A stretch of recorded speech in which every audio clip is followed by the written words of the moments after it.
အပိုင်းငါးလေးဇလန်းအစမှာတော့မင်းသမီးနဲ့ကံရွယ်တို့တွေကရန်သူတော်မြင်းတက်တွေခြေရာခံမိမှစိုးတာကြောင့်ခက်တုတ်တုတ်လေးပဲယထာကိုမောင်းကထွက်လာပါတော့တယ်။တခြားသူတွေကတော့အိမ်ငိုင်းနေပေမဲ့ကံရွယ်နဲ့မင်းသမီးလေးတို့ကမအိမ်နိုင်ကြပဲအတွေးတွေပြည့်နှက်နေခဲ့တယ်။ကံရွယ်လေးဖြစ်လာမဲ့အန်နီရယ်တွေကိုတွေးပူနေခဲ့ပါတယ်။အဲ့အချိန်မင်းသမီးလေးကအရာအားလုံးကိုကျေးဇူးတင်ပါတယ်။ရှင်တို့သာမကရင်ကျမအသက်ရှင်နိုင်တော့မှာမဟုတ်ဘူးလို့ပြောခဲ့တယ်။အဲ့ဒါနဲ့ကံရွယ်လေးဇန်တို့မြင်းတက်သားခေါင်းဆောင်ကတကယ်ပဲအခုလိုမင်းသမီးလေးကိုလှုပ်ကြံဖို့တိုက်ခတ်ရေးအစီအစဉ်တွေဆွဲခဲ့တာလားလို့မေးခဲ့တယ်။ဒါကိုမင်းသမီးလေးကသူ့လဲပါတယ်လို့တကယ်တမ်းနောက်ွယ်ကခေါင်းဆောင်က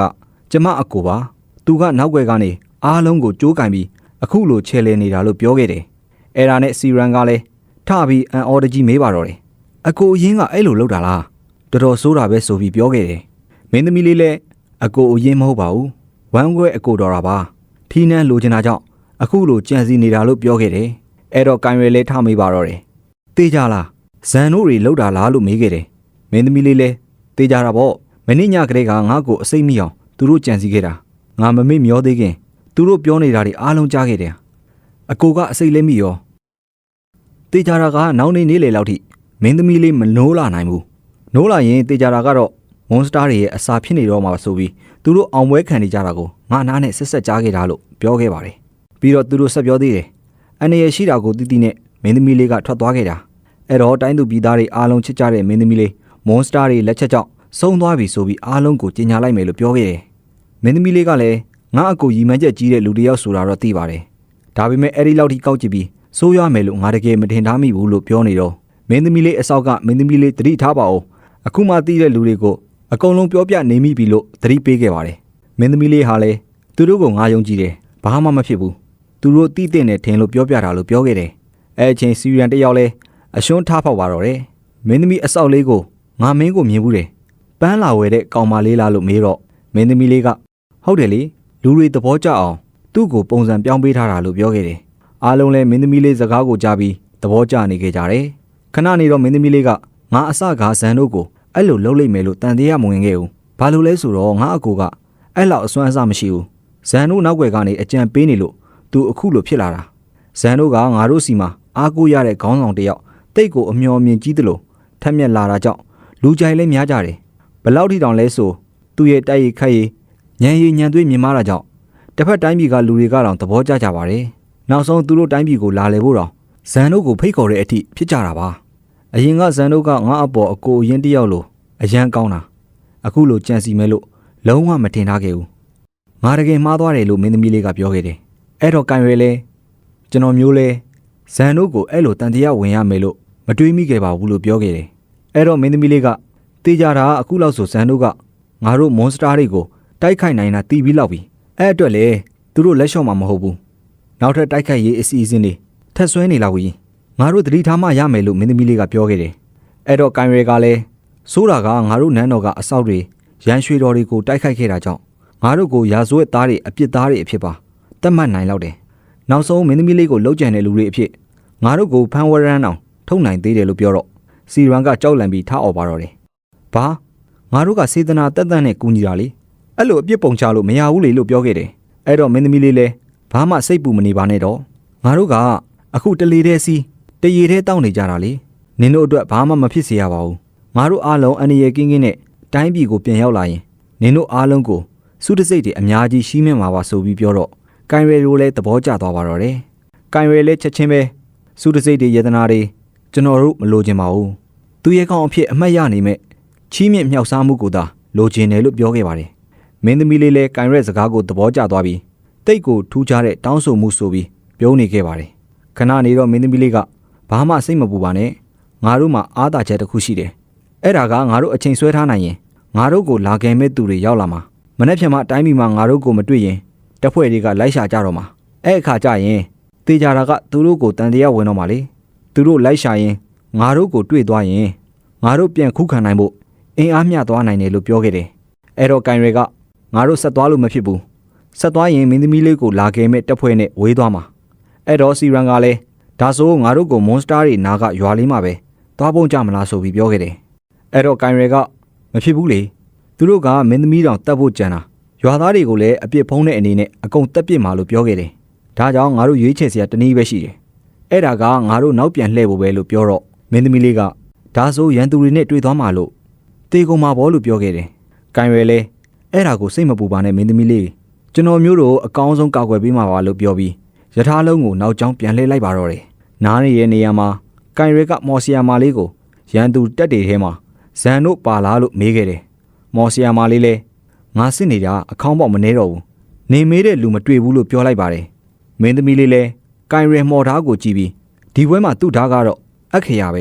သူ့ဓားရှိလို့အဆင်ပြေနေတာလို့ပြောခဲ့တယ်ခဏနေတော့ကိုင်ရွယ်လဲစီရန်တို့ကိုရန်သူတွေထဲမှာဇန်တို့မပါလာတာကောင်းတာပဲငါတို့အစီအစဉ်တွေတခါတည်းဆွဲပြီးကြိုးပြင်ဆင်လို့ရတယ်သူမပါလာတာငါတို့ဘက်ကတောင်ပို့ပြီးအားသာသေးတယ်လို့ပြောလိုက်တော့ခဏနေတော့လစ်ကမင်းသမီးလေးကိုအဆင့်မြင့်မော်ဆေးရည်တွေပေးလိုက်တယ်မင်းသမီးလေးဒါကိုစောင်းသားပါဒဏ်ရာရလာရင်ဒီဆေးရည်ကိုတောက်လိုက်ပါဆိုပြီးပြောခဲ့ပါတယ်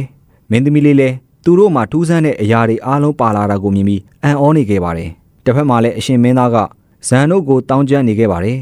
မင်းမလိုက်သွားဘူးလားလို့မေးတော့ဇန်တို့ကမကြခင်အမှတ်9တပ်ဖွဲ့ရောက်လာတော့မှသူတို့လာလို့မင်းသမီးလေးကိုမတွေ့ရင်မေးတော့မှအကြရင်အရှင်မင်းသားကိုယ်တိုင်ဖြေရှင်းရမှာပါလို့ပြောလိုက်တယ်မင်းသားလည်းစိတ်တိုသွားပြီးဒီပွဲကြံစီရေးမှာမင်းလဲပါနေတာငါလုံးဝဒီပွဲကိုကြရှုံးခွင့်မပေးနိုင်ဘူးလို့ဒေါသတကြီးပြောနေခဲ့တယ်ခဏနေတော့ယထာလုံးကိုတွေ့တာကြောင့်မြင်းတက်ဒူကောင်းဆောင်ကတပ်သားတွေကိုပြစ်ဖို့အမိန့်ပေးပါတော့တယ်တပ်သားတွေအားလုံးပြင်ထားတယောက်မှမလုံနိုင်အောင်ပြစ်ကြဆိုပြီးအမိန့်ပေးခဲ့ပါတယ်ယထာလုံးလဲဝင်လာရောရန်သူတွေပြစ်ဖို့လုံနေတော့မိုးပေါ်ကမော်ကြောက်တုံးကြီးကျလာပါတော့တယ်တိန်ငယ်မော်ဆီယာမာလေးကအပေါ်ကနေမော်ကြောက်တုံးတွေပြစ်ချလိုက်တာဖြစ်ပြီးခဏနေတော့မော်ကြောက်တုံးတွေကထပေါက်ကွဲပြီးမီးလောင်ကုန်ပါတော့တယ်